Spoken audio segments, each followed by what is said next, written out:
दोस्तों, कैसे हैं आप लोग? जग गए या भी जगने की कोशिश कर रहे हैं? अरे यार, थोड़ा सा ये तो सोचो। आज रक्षाबंधन है। बहनों को तो देखो, उनकी तो लगता है कि रात भर नींद ही नहीं लगी। सुबह से ही पूरी तरीके से तैयारी में जुटी हुई हैं और आप अभी तक सो रहे हैं। जग जाइए।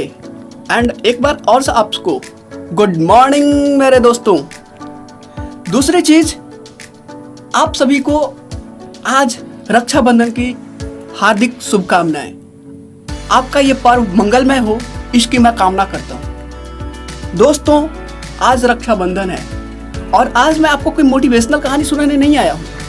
आज एक ऐसी कहानी सुनाने आया हूं जो आपके लिए भी जानना जरूरी है और उस बहनों के लिए भी जानना जरूरी है जो इस पर्व को सेलिब्रेट कर रही हैं। सो दोस्तों, वो क्या कहानी है, इसके पहले आप जग तो जाइए।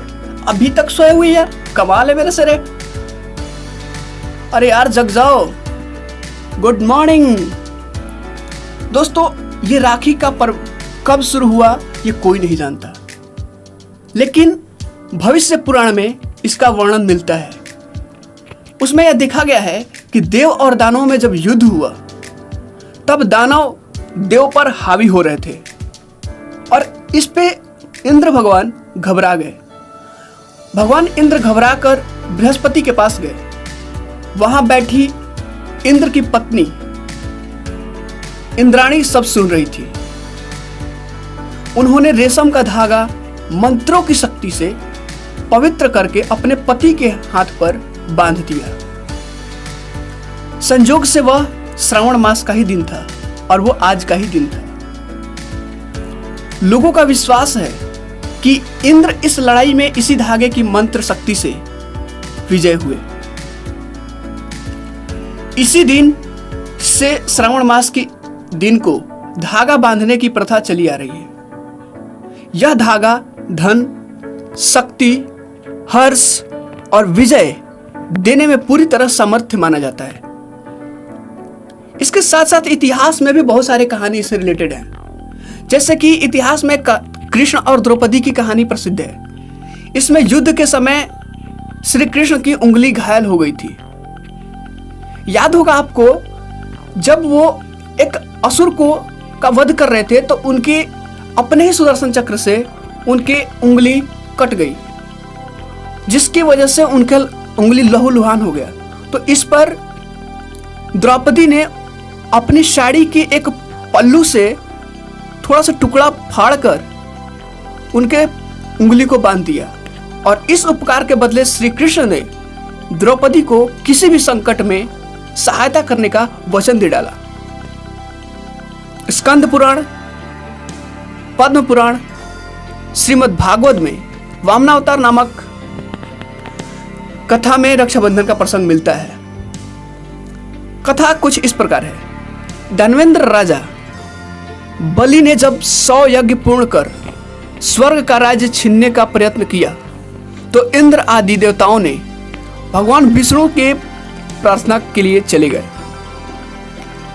तब भगवान वामन अवतार में जन्म लेकर के एक ब्राह्मण का वेश धारण कर राजा बलि से भिक्षा मांगने पहुंचे।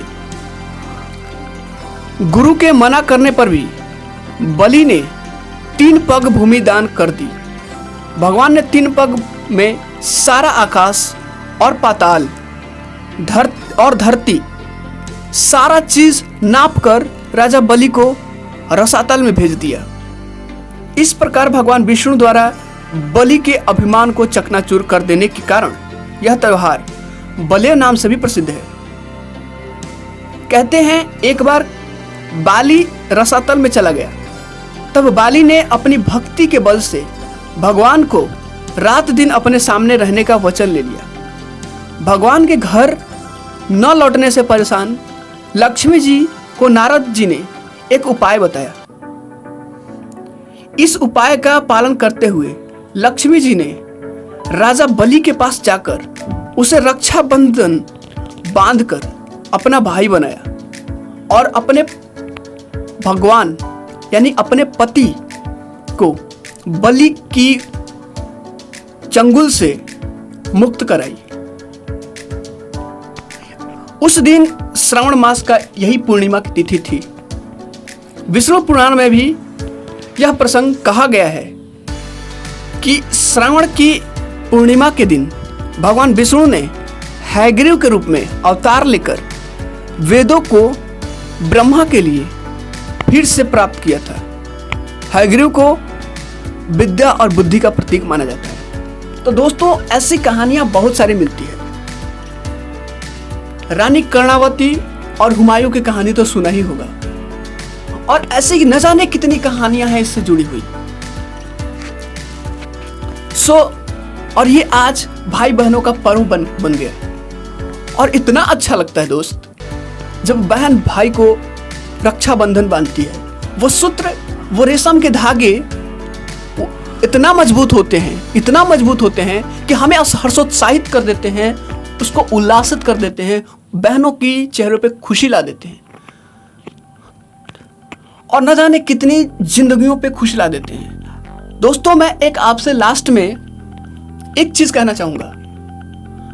अपने वो नहीं होते हैं जो अपने साथ होते हैं। अपने सिर्फ वो नहीं होते हैं जो अपने साथ होते हैं। अपने तो वो भी होते हैं जिनमें अपनापन का एहसास होती है।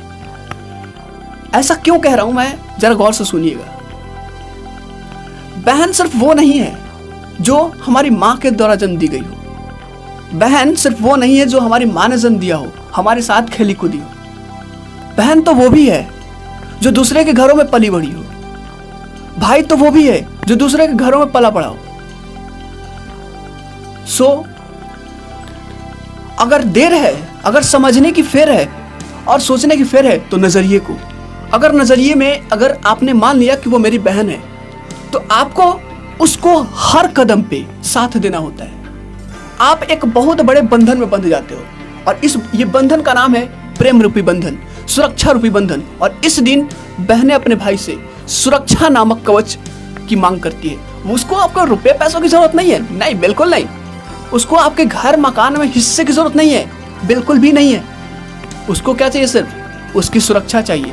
आपने सुना होगा या फिर देखा भी होगा, एक बड़ी बहन जब एक छोटे से भाई को, 5 साल के 6 साल के भाई को अपने साथ बाजार लेके जाती है, तो उसको एक प्रोटेक्शन कवर की तरह महसूस होती है। ऐसा लगता है कि उसके साथ उसका भाई खड़ा है। तो जरा सोचिए, जब वो बहन एक छोटे से भाई से इतना ज्यादा मतलब कि उसको साहस मिलती है, तो आपका क्या फर्ज बनता है? उस बहन को हर तरह से खुश रखें, हर तरह से उसको सारी उम्मीदें उसकी पूरी करें। और एटलीस्ट यार, बहन आखिर बहन होती है, चाहे वो छोटी हो या फिर बड़ी हो, वो हमेशा हमसे बड़ी होती है। बहन एक भाई से छोटी होती हो या फिर बड़ी होती हो, वो हमेशा बड़ी होती है, क्योंकि जिम्मेदारियां उसने ली बड़ी होती है। ये तो मेरा मानना है, ये मेरा डिफिनीशन है। आपका क्या डिफिनीशन है? आप क्या मानते हो? ये कमेंट करके जरूर बताइएगा। और कैसा लगा ये मेरा आज का कहानी, ये भी जरूर बताइएगा। एक बार फिर से good morning to you my friends. और दूसरी चीज, आप सभी को इस रक्षाबंधन की हार्दिक हार्दिक हार्दिक शुभकामनाएं और हार्दिक मंगलमय हो ये त्योहार आपका।